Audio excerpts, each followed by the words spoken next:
before this, I mean, he had to call a nurse, wait, 15, 20 minutes. They had to use it was called a hover lift. So they put this stuff underneath him with hooks, and they literally lifted him up with a crane to put him in a wheelchair.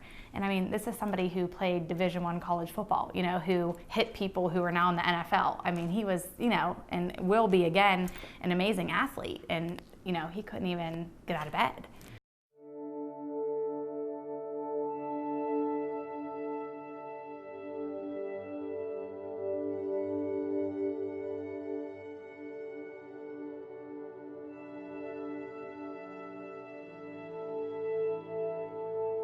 Kris and I met at Indiana State University, where we both played college sports. I played softball and he played football, and we met 13 years ago already, and we dated for a couple years, and then when we were finished with college, he moved out here to Pennsylvania to live with me, and we got engaged.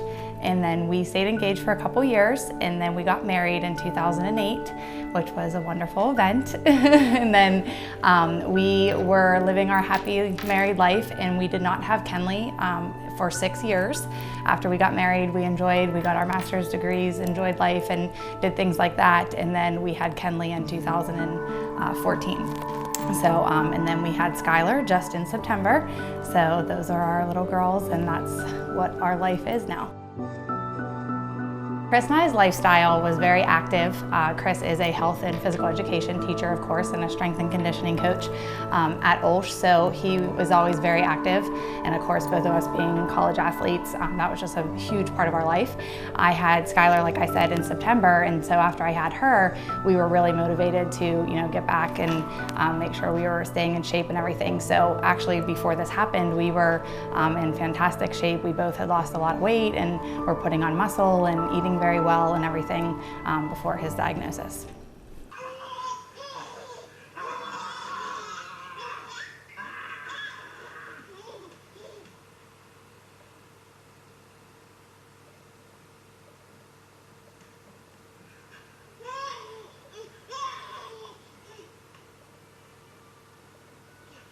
This all began on February 3rd of this year. I had taken Kris to the emergency room at Swickley Hospital after about 3 weeks of him basically having what we thought was the flu.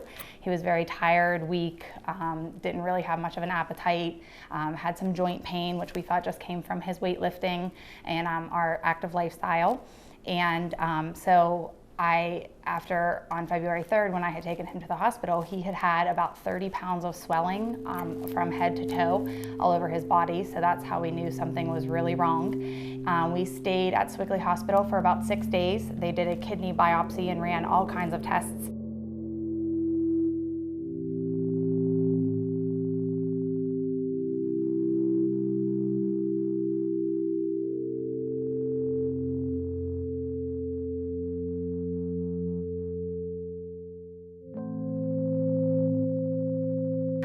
They diagnosed him with nephrotic syndrome, which is when something happens to your kidneys.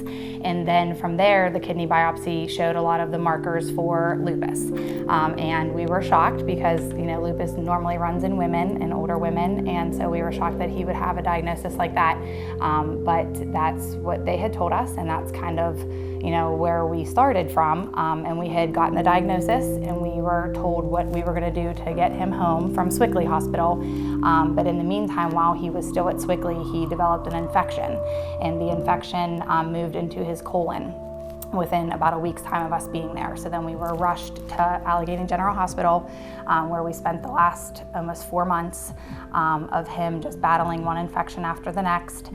Lupus just had its way with his body, and the infections really just ravaged him, and being that he was in bed for so long, that's how he became so immobile. So it just was a very, very, very long journey for him, unfortunately. And like the main surgeon who did his surgery told us, if it wasn't for Kris's healthy lifestyle before this, it could have possibly been a different outcome. So I know at this point, sometimes he gets a little bit discouraged just because of what has happened to him and how he's fighting so hard to get back.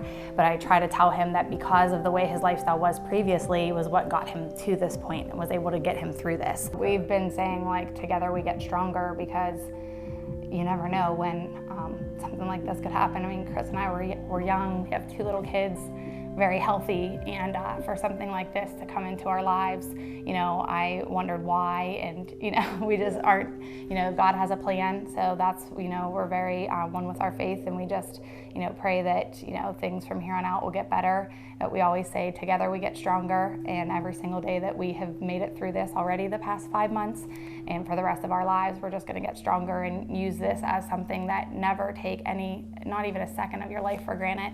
Being able to get up out of bed in the morning, walk down steps, all of those things, you know, that you may take for granted. After this experience with Kris, we will never take those things for granted. And also, I believe in the love that you show people.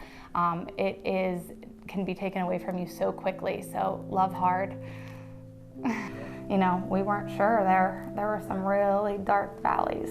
This experience has changed our lives forever. And I said that to Kris just the other day, that, you know, we'll be forever changed, but I want to use it as a good thing, obviously, because I feel like when something bad happens, it's either going to define your life or it's going to make it better. So I just feel like from here on out, we've been through the darkest of valleys, and now we're just going to rise to the highest of peaks and continue our lives the way we were living before, and just use this whole experience as, you know, to live every day at the greatest that you can.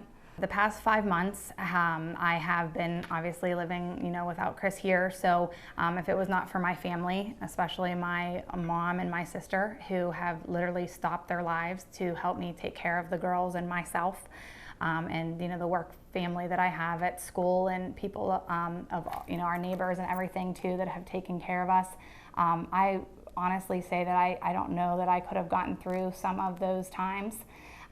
You know, it's definitely made me a lot stronger. I did find strength that I did not know that I had. And I just kept thinking in my head, you know, what would Kris want me to do? And Kris is so tough that I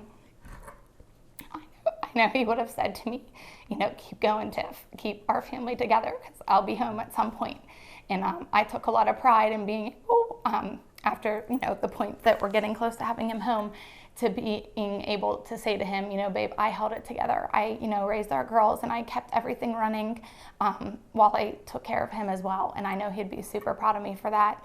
And we always, you know, him and I, you know, joke about, you know, things aren't always easy. And I wanted to be able to say, look, you know, this was not easy, but we both made it through. That's all you could really think about is, you know, after 5 months is getting home to your family and, you know, being a father, being a supporter, you know, taking care of your kids, taking care of your wife. So that plays, you know, a part in your mind every day when you wake up is, you know, you want to see them, and not only do you want to see them, but you want to make it home. So the only way to get home is to get stronger, be able to do things on your own where you don't need help and you don't need medication, and that's where the rehab comes into play. And every day you got to push yourself and make sure that, you know, you're better than the last day that you came in, and you're going to constantly see a progression. And I'm at the point now where, you know, I can go home and I can start taking care of my family, and I'm going to see progressive gains continue due to just the motivation to take care of my family.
consider Kris a hero in many, many ways. Not only do I say this a lot about him, but he's made all of my dreams come true. I didn't want to stress on it, even when people tell me today and they ask me, what happened.